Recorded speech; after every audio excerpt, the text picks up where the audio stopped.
All right, guys. So I'm here with Michael Pacito, and we have been having this incredible conversation today. We've just been kind of throwing things out there and talking about all things snapshots, documentation, virtual assistants, processes, business overall. And we're going to be breaking that down to you in today's video here on YouTube. Yeah. So the problem that agencies are always running into is that they're getting all these cool stuff, these cool systems. They're getting this guy's program and this system, this snapshot. But the way that value is created, it starts with a strategy. It's people like us do things like this, right? We have a certain way that we work, and there's a certain battle plan in mind. You build systems based on that strategy, and those are all in alignment. So the systems match the strategy. It's all nice and simple. And then you need a layer of implementation that will align, that if you implement those systems in line with the strategy, it all starts feeding into each other. It's a little flywheel in a loop. But what happens in high level is when you're getting random systems, you're using this guy's sales process and this snapshot here, and you get a couple other snapshots and you snap them together. And then you hire a VA company and you hire an outsource this. Every system that you're putting in is based on a different strategy. So instead of having one strategy, one philosophy of doing work, what you're doing is you're creating a strategy and a system and a different way of working. And then the next problem comes up. You have a different strategy, a different system to manage, and a different way of working. And you just keep adding these in, and that's why they don't go anywhere, because each individual system is just doing its own thing. So what I'm really trying to, the strategy that I put in, the process that I put in place, it's not just a collection of systems or strategies. Like, document things as you go. The reason why you document as you go is not just because you should do it. It's because there's an underlying philosophy that says, well, this is how work gets done in a high-level agency. This is how we work. We don't go off and do our own things. We're documenting things that are worth documenting. If it's not worth documenting, we don't do it. That's the philosophy. Whereas the other philosophy is, hey, let's find things and see what sticks. It's like, no, let's find things that solves the problem, right? So yeah, so that's what VA agencies run into all the time, is that you're the implementation. You have a way of working and you adapt as best you can, but you don't control the strategy. You don't control what systems are in. And when that happens, you're just kind of trying to do whatever you can for them, and you're throwing hours at it. So the strategy if I was you advising you, I would saying, hey, we have to have a VA system that has an underlying strategy of how do we do things? How do we create value in a high-level system? And these are the systems that we suggest. We'll give you some options, but you got to stick to the options if you're going to do well here. And once you have the strategy and the systems somewhat, because you can't control all of them, but you can make strong suggestions to put that in. Now the work that your VAs do are going to go supercharged, because you don't have to guess, right? You have processes that they can do, and then the agency is just putting their flavor on it, right? And that's a big reason. That's why big reason why so many agencies are struggling, or big support companies struggle, is because they're trying to do just the implementation, and they're missing they're missing the alignment that actually creates all the value. And so when you look at this, right, there's plenty of people that use virtual assistants, and they either use it where they've gone directly with a VA, right? Or they've gone with an agency to then find a VA for their business, or they haven't even just gone with a VA at all. They've just gone with hiring someone locally. What are you doing then? Because this is a great topic. What are you doing then where you're bringing someone in? Because we spoke about this just before, right? We're bringing someone into our ecosystem now to understand it and understand what we're doing. Sometimes they don't even understand what they've got to then be able to communicate that to someone else. It's almost like when you have someone that you hire into your business and you don't have a process or documentation for them to learn the values, the outcomes of their role, and the goals of what they're doing as well. what does that look like as a starting point? Like, are we saying that it starts in Monday or ClickUp and there's a process there that's being followed? Is it where you and I have joked about dirty napkins and drawing out a plan? Like, what do you see as being the, I won't even say the starting blocks, like the foundation, because I believe everything is built on a good foundation. Then you can, the sky's the limit. What do you think the foundation point would be for starting that out and looking at where to go with that? Well, if you believe what I believe, uh, the linchpin of it all is putting something in place that affects everything. And for me, it's the documenting as you go and documenting what you have. Because my actual answer is, by the way, it starts in by actually understanding who you are as a person, what you believe. Because if you don't stand for something and you don't have a set of beliefs, a culture, a company culture, you're just kind of like blowing in the wind, right? You don't know who you are, what you're doing, and why you're doing it. You're already done, right? But Yeah. leaving all that aside, somebody wants something a little more practical. The reason why I always start with documenting is because it forces you to make decisions. The problem is if you've never made a decision as an agency because you're too afraid, and you should be, because you don't know, you're new to HighLevel. You don't know things. You don't know what you don't know, right? And that's why people start grabbing stuff, is because they're not able to make decisions because they don't know what's valuable and what's not. So by documenting, what it forces you to do is it forces you to saying, I have to invest time in these I bought this snapshot, or I have this snapshot, or I have a client account and I want to turn it into a snapshot. Documenting forces you to go, I have to invest time now writing down what this does. That puts in your head saying, because you're not going to document, like, well, I'll ask you, if you had to go and document like 1,000 assets and in your heart you knew, I'm never going to use any of these, are you going to document them? No, because I think the what's great about that then is the realization, the wake up call, because you're like, wow, all of this is here, but it's not actually necessary. So it's almost like a spring clean, right? Because then, that's the strategy. But see, that's it. So where do you start? Well, you start with something that has a strategy and a philosophy behind it that you don't have, that's easy to understand. The documenting there forces you, and while it is my strategy on the documenting, what's cool is that it allows you to create your own strategy, your own system, because you get to make the judgment calls of what is and isn't valuable. Now that you've done that, you've cleaned house, as you said, right? You have now have a set of things that you have said are valuable. And now you can start building from that good foundation of stuff. So that's why I always saying start with the documentation, because one, it really doesn't take that long. It's easy to do. What do you have? What does it do? How do you use it?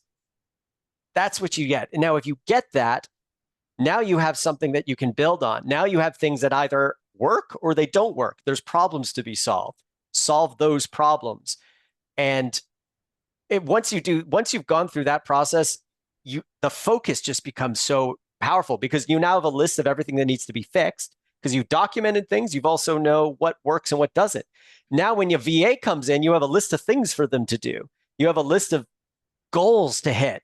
Hey, I really want my snapshot to do this, this, and this, and I don't want it to do this and this. What's missing? What can you add, right? So that's why I'm saying start at the documentation, because it will force you to make those critical decisions and think through what you're doing.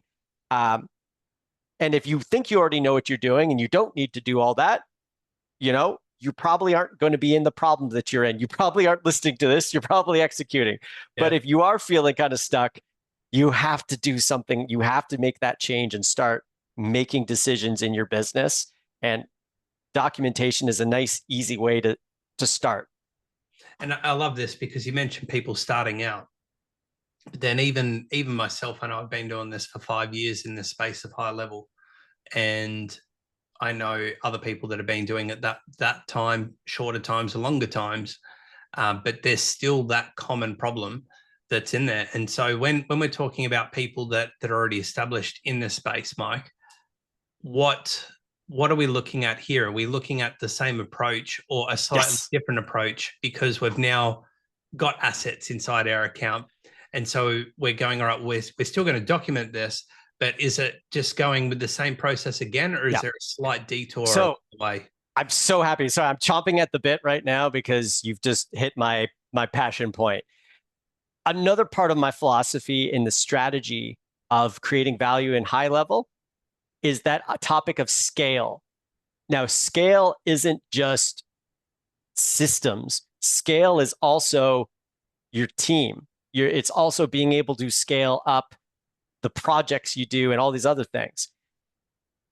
Scaling, if you want to be able to scale a team, the things that you're doing while you're starting, you need to be able to do that when things get busy and big and crazy, right? What's not scalable is having one way of doing things when you're small and one way of doing things when you're bigger. So if you're just getting started and you need to document as you go, right? You need to you touch anything in your HighLevel account, you document it, right? That gets you up. You need something that will document the same way, whether you're working on a single project or you're building a snapshot that you're going to roll out to 1,000 accounts. Because if you have different ways of working and different kind of philosophies, the junior team member that you've brought on to kind of help with some of the smaller stuff, when they need to go bigger, they have the same skill set. They have the same way of working. So doesn't matter if you're just starting out or if you've been in the game for a while and you have like 100 employees. If you do not have clarity on what your snapshot is, how it works, how to hand it off, training documents, all that other stuff, the first thing, if you hired me and you said, hey, Mike, I want you to come in, the first thing I would do is I'm just going to go and document your snapshot, because I can't work on anything that I don't know how it works. Step one, do no harm, right? Doctors, it's like the worst thing you can do for an agency is to come in and start building your own thing before you understand what the actual core issues are. You're going to do some good stuff, but you're going to complicate their business more because you have a different way of working and you haven't actually identified how the agency you're trying to help is working yet. And so when I'm thinking scale, so you're saying the big guys have the other problem of they think that things are kind of working and they can just patch something in. But no, you actually have to start right back at the beginning every single time. And if you don't have that patience, you're going to get bit because at some point, the only way to move forward is to undo all the mistakes. Because once your profit margins run out, the only way back is to go back to the beginning and start over again. So if you have a constant place of always starting over anyway, you'll never run into that problem of your agency running into a brick wall because you have a constant stream of always fixing the problems as you go. And that's how you start scaling exponentially. It's not by just launching fast, putting a whole bunch of stuff together, and now you're stuck with the bill and the interest payments of all of this stuff. But yeah, the reason why it's easier to solve a problem is because you're sitting face to face with somebody and it becomes very clear what is meandering BS and nonsense and what is useful, right? In your head, it all makes sense. But then you're about to go and say that it's like, hey, I'm going to go and like call this guy a bit of a dick online and make fun of him and say that. And then you're face to face with him and all of a sudden and you see that he's bigger than you and you go, yeah, I didn't really believe that. That wasn't actually something I would ever think. It's like, nah, it's all of a sudden. So that's more of a silly example. But even just here, right? Like there's something in my brain that's got to say, wait, I have to do something for him. I can't just meander and babble. And that's going back to the documentation, right? There's something when there's no rules. Dude, I'm sorry, this is another tangent, but I think you'll like it. Did you ever play an instrument or do you play any instruments at all, Jared? Try to play instruments like the ukulele. Okay, that's awesome there. So wait, I was in a band and I used to do some recording and I was in an original alt rock band and, we're doing like really, really innovative kind of stuff, right? And the producer we were working with, he was talking, we were talking about pop music and we were just like, Oh man, but don't you so much, do you just go through all that pop music, or, it must be kind of boring, like wanting to do something really creative or originals. And he said, it's actually the opposite. The pop music takes way more creativity, I find, than original music. And we're sitting here going, what? What do you mean? Right? And he's like, well, when you're just sitting in your basement writing random music and doing random stuff, there's no rules. You could record anything you want and it's the right answer. But in a pop song, you have 2 minutes and 20 seconds. You have a strict format you need to get into the hook right off the bat. You need to get in the chorus in 20 seconds, less if possible.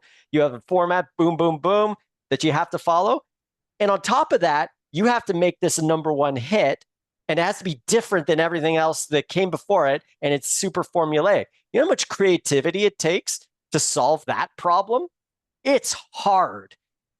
You in the basement, I'm going to go and write the most random 20-minute epic song. It's like, that doesn't take any effort. You just put anything down that sounds cool to you, and it's all right. So I'm saying all this goes back to the documentation and what we're just saying here, right? It's like when you're solving a problem and it's a real problem, that's why your brain comes alive a lot more than when you're just recording by yourself. Because when you're recording, you could say anything and you're allowed to. When you're in front of somebody, they actually have to keep wanting to listen. Otherwise they go away, right? They go away. Yeah. And I love what you're saying, because then when you're doing something like the documentation for yourself or others, it's because it's got the purpose there to deliver. But then it's like delivering internally so that there's less issues, delivering externally because then it's helping you with your clients, and then that process is smooth and we're not running into any hiccups in there. So I love what you're saying there, because it's actually creating, like when you're going back to the music, it's like creating the boundaries, the rules to fit within, to make sure that it works. Accountability, man. And that's why business is business, because there's rules. You need to make some money, man. And if you want to make money in the long term, you need to make money for other people. A lot of people are really good at making money in the short term for themselves, and they don't. And the last term is if but they're not good at making money for other people. And it's like, that's why they jump around from thing to thing. That's why they're always going to a new thing, is because you got to, greener pastures. But the people that I spend my time with are the people that try and solve problems. And that doesn't solving problems doesn't mean making more money. Solving problems means it's like, yeah, you're making more money for other people. But what I like about this as well, right, is that the documentation, because now we're going down the rabbit hole, but the documentation there is it's allowing people to do their thing really well so that they can deliver as well. Because there's a process, right? Because I know a couple of years ago when we first started our business with Boulder Coaching, we were doing sales training. Now I could have gave everyone all the modules and gone, now just go in any order, just get it done, right? Just go through it and complete 100%. it. And then they could complete it. But if they didn't know the process, the order, the timing, right, with doing things or bringing things in as part of the buyer's journey, as an example, the whole thing goes to shit. And what people would always comment about going through the sales training is that they're like, I'm so glad that you actually had a process to do this, because each one of them had their own purpose, but their own timing of why they were being brought in. And the last week, because the biggest thing is objection handling, but also objection handling normally happens towards the end of a sale. So as I've gone through all the weeks leading up to it, right, I've actually helped them to get through, understanding their goals, the discovery phase, their features, their benefits, because there's going to be times where you have the logical thought, then you need the actual emotional response. You then need the actual, rather than this is a cool thing, it's a cool thing for you because it does this. Then when you get to the end, the objections are smaller, right? Because you've already helped with those additional steps along the way to minimize that because you've made that person feel comfortable, you've made them feel informed, you've shown that you're an expert in your space. The objections are a lot smaller by that point. And then when we get to the objection part, which most people were signing up to try and solve, right? They're like, that hasn't really been my problem the whole time. I'm like, I know, because I've worked with you guys enough to know that that isn't the common problem in people in business or trying to sell things, right? That the biggest part's communication. The objection part just comes up because something here along the journey has chinked the armor and just create a little bit of an alert response. So I love that we're talking about that because it's just everything that you do. It's the same as when you're talking about routines, and then people get into the routine and it's like, well, I get out of bed and I get ready this way and I go to work this way. And then when I get to work, I open my emails and I do my emails this way. Then I'll look at my first thing. And sometimes you can fall into those habits. And this goes back to snapshots. Now I think about it. You go into these habits of just letting things kind of take their course because that's how it's been done. But you're not actually going, hey, like, is this serving me? Is this beneficial to the business? Or have I just set things up in a way to kind of skip along and stumble every so often? Whereas if I then reassessed, I guess you'd say, reassessed, and then looked at how we're doing things and documented that process, now I not only know what we're doing, but now how we can scale this at scale so we don't have those skipping problems, but we actually then go, right, we now know that we can scale, but then the next part of that documentation that would come with that is a strategy, because then you've got a new strategy that's different to the one that you had because you're now looking at how you can scale with the being comfortable with how things are running now. Yeah. And the strategy is always implied too, right? Because when you don't have a process, you're making a judgment call of which strategy you want to do in the moment. And I always have a saying, past Mike makes great past Mike makes great decisions. Today Mike makes terrible decisions. Because in the moment, I just want to get my day done. In the moment, I don't want to have to do all that work. But the Mike in the past made a process based on a strategy, and that strategy holds me, that process is a system built on that strategy that holds me accountable. So when you don't have a process, you're saying, use whatever strategy in the moment that feels right to you, right? So yeah, so that's the thing about strategy that, and Seth Godin talks all about, is one of my favorite books. I always talk about it all the time. This is where I steal all my greatest ideas from. But the strategy, a lot of people think of it as like the plan, but the strategy is actually deeper than that. It's just how do you get work done? How do you do what you do? And the process is built on that, right? And then the things that you do is just downstream from that. So everything always comes downstream the strategy. So whether you have a strategy or not, you're implementing one. But you get to decide of whether it's a cohesive strategy that you thought about, or you just kind of said, like, you're winging it in the moment and hoping that when you're really busy and you don't want to do anything, that you're going to choose the right thing. And you won't. I won't. I never do. If you ask me in the moment, do I want to go to bed on time? Like, nope, never do. I want to play some more video games, man. No, but I gotta process, and it's like, I go to bed at a certain time. Otherwise, I don't get the things done I need to. It's like that saying, prepare to plan or plan to fail as well, right? It's all of that just ties into it because you kind of have those moments where you're like, yeah, well, we're working, we're getting this right. It's going through. We're making money. The business is getting along, and then things like even the scale, and the scale just comes from even the growth, like just additional sales coming in. And then you're like, oh, the wheels will start like it's almost like the wheel, right? The wheel on the car is starting to get a bit loose because of speed. Like at first, I've just come up with the best analogy with this. Hear me out. Oh man, can't wait. We've gone completely side thought with how this works. But thinking about a car, right? You might notice that you've got a couple of things that aren't where they should be. where they should be. You know that they're there and they could be done slightly differently. But imagine that just being like the wheel on a car, right? And when you're moving like 5 kilometers, I'll say like 3 miles per hour, when you're moving, there's not much to worry about there. You can feel a bit of a pivot, but you're able to keep on course, right? It's then when you start then getting more sales, more responsibilities, less time to act, tighter deadlines, then the speed of the vehicle picks up. But notice that that wonky wheel was fine at that slower pace. But you know that when you start to get onto the highway or the freeway, then all of a sudden the whole car starts shaking. the whole thing, right? Because it just starts to take off.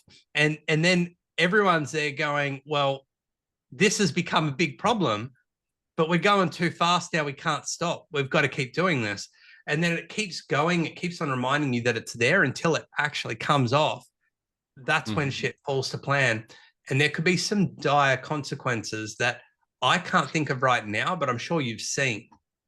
Yeah. So the two things that you're touching on, I love that analogy. It's that's really strong. The reality is that not growth is usually what makes bankrupts companies. I heard that from someone smarter than me, and I disagreed with it at first, but then you think about it, it's like a lot of times like growth is need to do. Like staying the same is also really bad, but like you generally don't go bankrupt staying the same.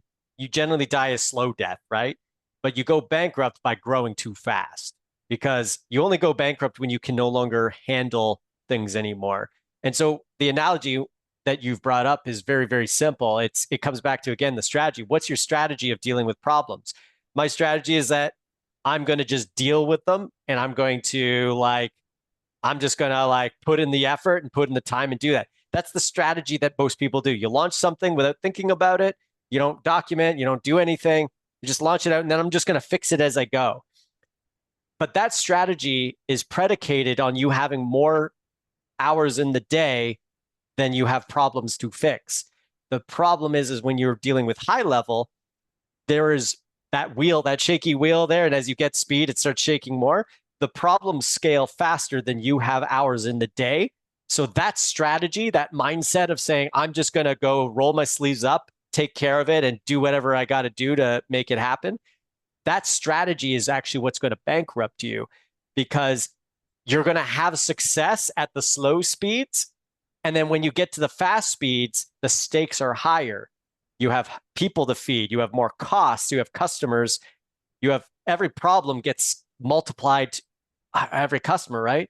So that's that strategy, why strategy is so important, is that the decision, and it's not even, you didn't make that conscious strategy choice of that. You didn't say that. That's just the way you're operating is whether you know it or not, is based on the strategy of I'm just going to go and try and outwork my problems.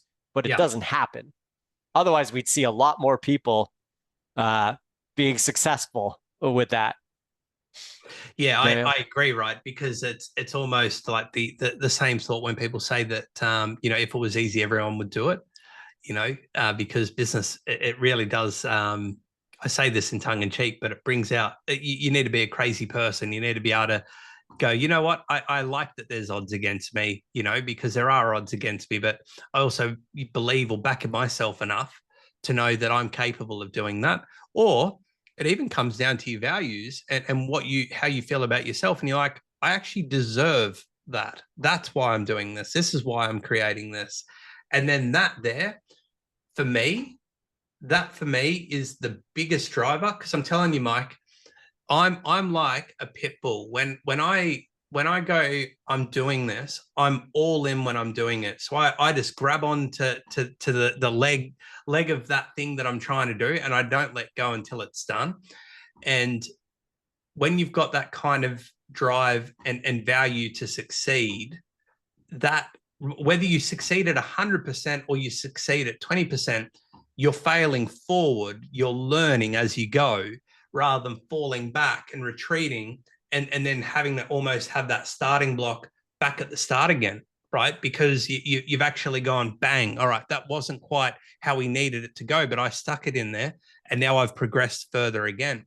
And I think a lot of that has helped me with that success, because it's like, you know what, like, we are going to give this a go, we are going to give it our best shot, and sometimes it's not always going to end the prettiest, but you know, it's like trying to be a graceful but terrible dancer at the same time. You can still get your heels on and give it a go, but you know, as long as you're just going in there and giving it that effort, that's what helps. But then it's the one percenters of just making a few changes like what we're talking about now that can then have that greater impact. And this is why I like working with different people and different coaches and different people with different skill sets, because there's typically something like what you do. There's typically something that someone does really, really well.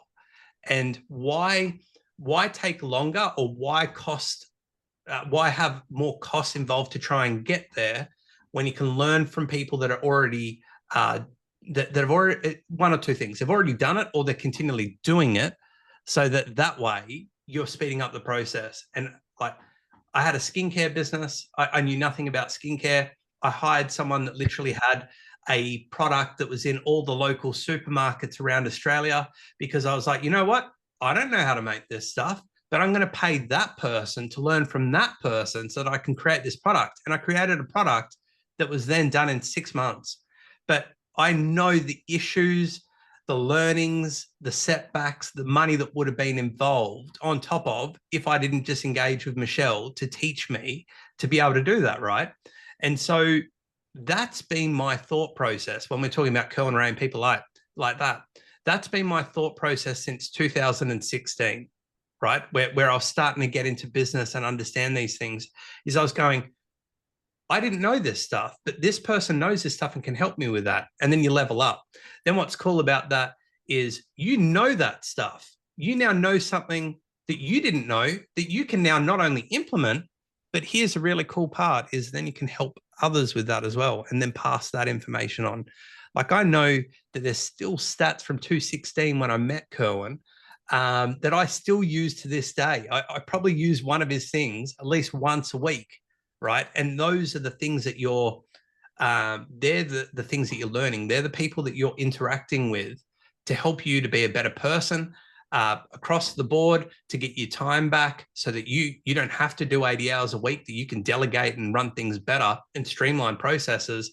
But then you've also got the money. So when you've got that time, you've also got that money to enjoy it as well, so that you're not just sitting there bored. You know, you can actually be like you and have the money there to buy the new Assassin's Creed or some cool game that's just come out, or just burst it all out on V-Bucks, whatever works for you.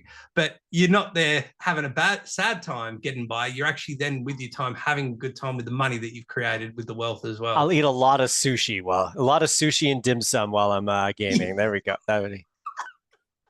And you touched on this earlier perfectly before as well. There's this thing that you fucking bottleneck, and that's time. You literally run into the time issue, because you can only go so far, and then the time runs out. Damn, man.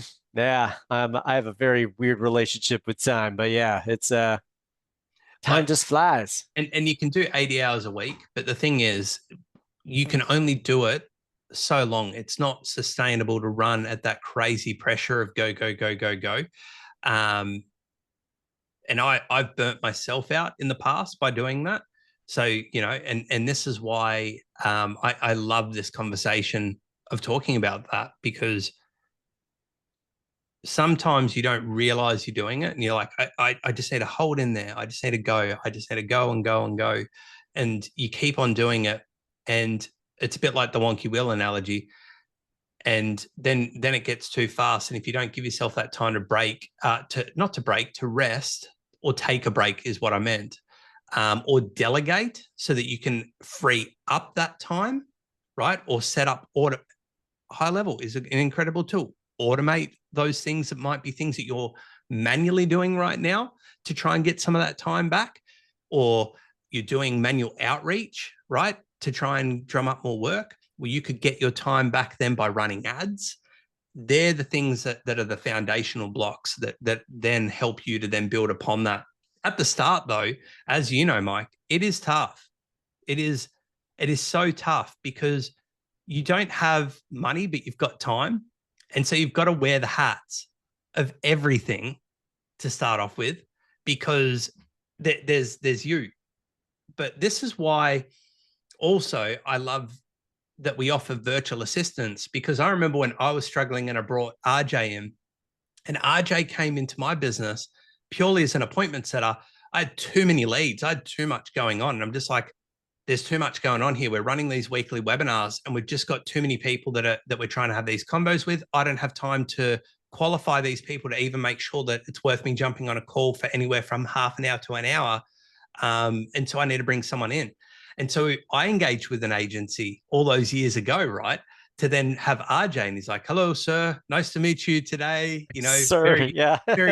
very formal and shit. And you know, at that stage, I didn't know, but he's a famous rapper named Steezy over in the Philippines, right?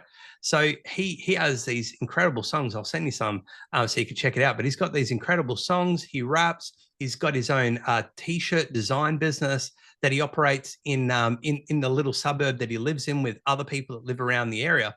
But he came in purely just making dials, and he was doing 20 calls an hour and setting appointments. He was fast, right? Super fast. And I remember how much he sucked on that first day. I was like, oh my God. Like there was one time where he actually had had the person on hold because he hadn't worked out how to use the calendar properly in HighLevel yet. So he had the person on hold while he was waiting to get a hold of me to see if I was available for a time to then have it to confirm it with the guy.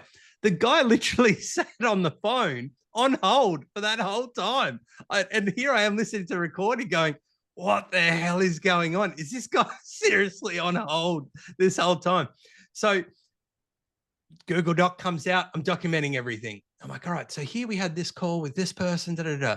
So what we need to do is we need to go with the calendar. So remember in the breakdown of the discovery doc that we made, there's a calendar link there. I've just put that in so that you know exactly where that is for next time, right? And da, da, da, da, da, da, da, da.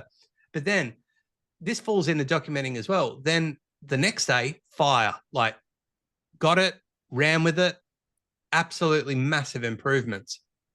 And then this is why I went far out. Okay, now this is working. It's working for me because now, yes, it was that bit of, oh, I've got to get him rolling. I've got to get him that information that I need, that I know, that he needs to know to make this process better so that he can then call his people and go through it. So sorry for jumping in there, but there's an interesting part of the discussion that is always missed from the over planning committee and the over doing committee, the overdoing committee, the over planning committee, right? It's that you need a real problem to solve and you need to solve meaningful problems, and which means that you actually have to think about those and figure out what those things are. The just doing it thing is super useful because you can't plan for things if you don't know what problems you need to solve. So by starting and getting something running and making mistakes and sucking at stuff, that's not under planning. That's a information gathering. But where people make the mistake is they say that, hey, I just got started and that started getting me great results, and I'm going to keep doing that. But what they don't realize is that those first initial mistakes and flubs and making progress by the sweat of your brow alone, that should be for data gathering. But once you have the data, continuing to do that is what gets you into trouble. If he just kept calling you on the phone to try and get you on, that's the problem. But a lot of people don't make the switch. They say you either have to just plan for everything or you have to just go and don't plan at all. What you actually have to do is gather data. What the problem is, I don't know how to use the calendar feature, so I'm calling Jared on the phone to book him. Now we know what the problem is. He needs to learn that calendar. Let's change the process. And now let's just keep solving that until we run into a problem or we don't know what we need to improve next. Well, let's start something new that we suck at, that we don't know, and let's get some new data in. So that just came in because a lot of people, they mistake what I say for just you have to over plan and never take action. But you just kind of connected something for me. You have to take action to gather the data, but once you have the data, you got to stop and make a plan. It's intelligence gathering. I agree with this, right? Because what ended up happening was we kept on running with it and updating and learning as we're going along. But notice now that that process, we don't need to manage that process now. Like RJ knows that process well enough, following what we've created over that time to be able to do it. But then what's really cool with that is it then unfolded the next thing where it's like, okay, cool. So you've been doing this for a while. I'm curious. Could you do this? I've never done that before. Great. Okay. Let's look at how we can draw out that plan. And what's happened, mate, is over the years, RJ is like the Swiss Army knife of a VA. He is the true definition of a unicorn because the amount of things that that guy can do in my business, purely because he had the eagerness to learn, he was ambitious, he didn't want to do the same thing every day, he wanted to play part in the business, and he could align with our values. He then went, this is what we need to do. I've noticed this. I've noticed that you're spending time doing this. Can I take on this? Right. And then that's how it's grown. And then there's been times, and this touches on what you were saying. There'll be times where we'll go, all right, we need to do this thing. And at first, RJ would go, boss, I've never done that before. And I go, I've never done it before, mate. So guess what we're going to do? We're going to work it out. And now it's a case of, boss, do you know how to do that? No. All right. I don't know how to do it. I guess we're working it out. Right. But notice that we now know that that's the thing is there'll be times where we don't know it because, none of us need to be here to say that we know it all because we don't. This is why we're adapting and learning. I do. I know. What are you talking about? I know everything, dude. What are you talking about? So I love what we're talking about because RJ is a great definition of being part of a business and growing with it, but then also wanting to adapt and bring in other things. And that's why we started working with bringing VAs into people's businesses and why we're so fucking thorough with bringing people into their businesses, because we know that there's really good VAs that play such a large part that they'll work with that person for life or the life of the business, right? And then there's other people that we also see in the space that job hop or hunt for money, right? And what happens is they hunt for money and then they don't find stability. They don't find a job that they can enjoy. They don't create a relationship with someone in a business that they can work with. And so this is the catch-22. Like we've got people right now that are after VAs. We make sure that they're a good fit for our business as well as their business, as well as that they can do the job, right? And then if they can't do all the areas of the job, then what resources can we give them? That's the point of difference that we have, because if we don't do that, it goes back to where we were talking about they can help with 80% of it, but it's that last 20% that actually helps get it done that's missing, right? And so that's the piece that we're trying to solve, because then you've got the whole game, not part of it. Talking about games, imagine a board game and like 20% of the pieces missing. That would suck. For me anyway, or a video game. imagine if it's like playing Fortnite, right? And you've got the circle and it closes in over time, but in the last 20%, it just stops there. And it's like, game's done. You're like, what do you mean the game's done? There wasn't a winner. It wasn't clearly outlined the goal. Well, that actually happens, and a lot of gamers don't like it. It's called early access games that are you're still paying for them, but it's almost as if, but they're always early access, so they always have the excuse for why they're not done yet. Oh yeah, totally. But yeah, dude, that's yeah. Well, that's it, right? And we're talking about the missing pieces, right? And that's it. Is that there's only so many pieces that any one of us, like, you can't do it all alone because you alone don't have all the pieces. You don't have all the information. You don't have all of the different systems needed. You don't know all of those things. And when you have them all together and you have that implementation and systems and you have your strategy and it's all, and you have a full understanding of it all, that's when it gets exciting. So yeah, playing without all the pieces is really what we're all trying to solve for, right? Getting things done and just taking action. Find more of the pieces, planning and having a good strategy and mapping and documenting. That's, putting all the pieces in the right spots, right? And then implementing, actually playing the game. Yeah, 100%. If you're not playing, yeah. Michael, here's one last question for you, right? Because you've been in this space for a long time. There's people that are in the high level community that are new, they're starting out. You've got those other people that are just absolutely crushing it in this space. You know, we've all got problems or challenges, I should say, in business. And it's just that those challenges change because new things come in. And I don't think that there's any normal time where there's the normality of things where you should just be expecting nothing to go wrong or to challenge you. What kind of advice or ending advice would you give to people that are in the high level space where they can continue to build on what they're doing, where they're at, whether they're startup or whether they're fully established and crushing it? What advice would you be able to give them that would help them, in other words, to move the needle and keep growing and scaling? Uh, that is a giant question.